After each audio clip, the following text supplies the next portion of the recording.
بسم الله الرحمن الرحيم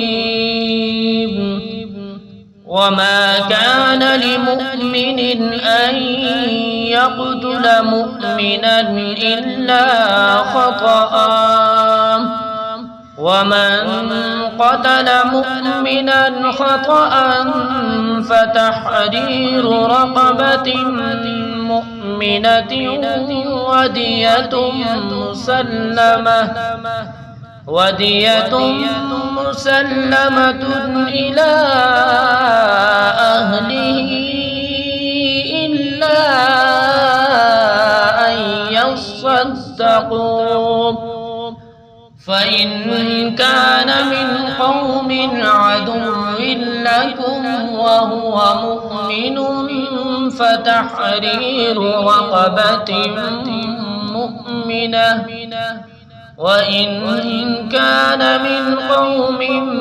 بينكم وبينهم ميثاق فدية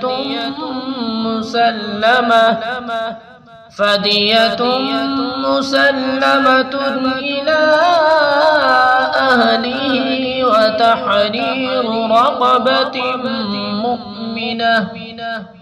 فمن لم يجد فصيام شهرين متتابعين توبة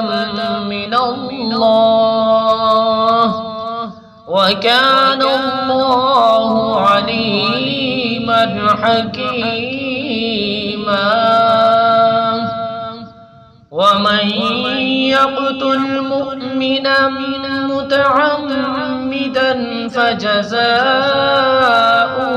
جهنم خالدا فيها وغضب الله عليه ولعنه وأعد له عذابا عظيما يا أيها الذين آمنوا إذا ضربتم في سبيل الله فتبينوا ولا تقولوا لمن ألقى إليكم السلام لست مؤمنا تبتغون عرض الحياة الدنيا فعند الله مغانم كثيرة كذلك كنتم من قبل فمن الله عليكم فتبينوا إن الله كان بما تعملون خبيرا